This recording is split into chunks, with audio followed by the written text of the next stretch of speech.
I hit a point where I was putting in the hours finishing drawings and still my lines didn't look how I imagined them, not even close. There was always this gap between the line in my head and the line on the monitor. And after a while you start thinking, maybe it's just me. But what if it's not? What if the tool is adding friction you don't even notice? So I tested it and the result was not what I expected. I got a screen tablet, the Huion Canvas Pro 24 Gen 3, and I had one goal: figure out if this is a cheat code or just a really expensive distraction. And the first thing I noticed, this thing is massive. It takes over your desk and it's pretty heavy, which means not portable. Once you place it, that's it. And weirdly, that changes something, because now drawing becomes intentional. You either sit down and draw, or you don't touch it at all, and that already affects how much you improve. Then I started drawing, and immediately something felt different. I felt no disconnect, no draw here, look there, just pen meets line, exactly where you expect it. And for a second I thought, okay, this is it, this is what I've been missing. But then a new problem appeared. Your hand is always covering the drawing, so now you're constantly moving it away just to see what you did.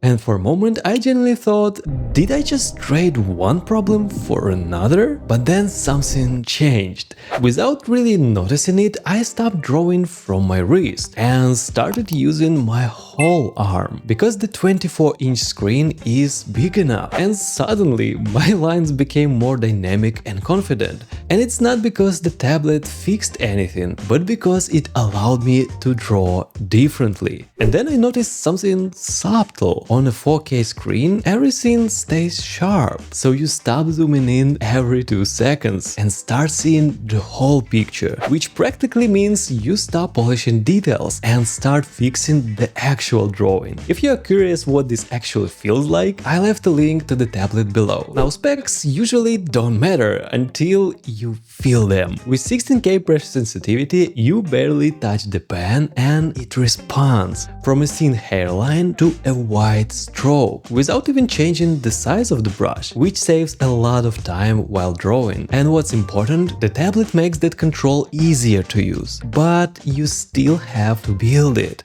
And this is where most people get stuck. They don't know what to practice, so they just keep drawing and hoping it clicks. But if you want something structured, I put together a free workbook with exercises that show you exactly what to focus on and in what order. It's completely free, so grab it by the link below. Now the screen itself. This is what amazed me. Colors are just correct. You are not guessing how it will look somewhere else, because it's calibrated out of the box and even has an included color calibrator. So what you see is what you actually get. But there is a trade-off, and this is the one that almost made me stop using it: ergonomics. Because yeah, drawing on the screen feels natural, zero learning curve, but your neck, it's always down, and your shoulders, you feel them. After a week, I started noticing tension in my upper back, so I had to compensate it with exercises. Otherwise, you're just trading wrist pain for back pain. And speaking of wrist, on a screenless tablet, I used to draw mostly from the wrist. Small area, more control, but more strain. And here, the wrist pain is almost gone because of the different angle. But again, you are paying somewhere else. And one of the biggest parts, the setup is not minimal. You need to connect main cable, external power. It's not something you casually plug in with one cable and go. But there is one thing I didn't expect. It actually has a built-in hub, 2 USB-A ports and a mini jack right on the tablet. So you can plug things directly into it. Small detail, but I think it makes the setup feel way more usable. But all of that is secondary, because the real decision is how you mount the tablet. There is a problem here, and it's not obvious until you actually use it for a few hours. It has built-in 20 degrees angle legs, But for me it's too low and hurts the neck long term. So I had to purchase the Huion's ST100 stand with my own money. But once it's set up, it's completely comfortable. And after all that, drivers, they just worked, which honestly I don't take for granted anymore. And what's actually impressive, you get 2 pens in different sizes and can customize each for exact use cases. For example, painting or line art. And once you use it, you don't want to go back. Now this is where everything in my head finally clicked. The actual drawing experience. The surface here has texture, and with felt nibs, it actually feels closer to paper. And that's when I noticed something unusual. My line quality changed immediately. Lines got cleaner somehow. And what's interesting, when I switched back to my old tablet, I could feel it immediately. The disconnect, the smaller range, and the slippery surface. So who is this actually for? If you want that direct pen-on-surface feeling, something closer to traditional drawing, you'll immediately feel the difference. It also makes a lot of sense if color accuracy matters to you, especially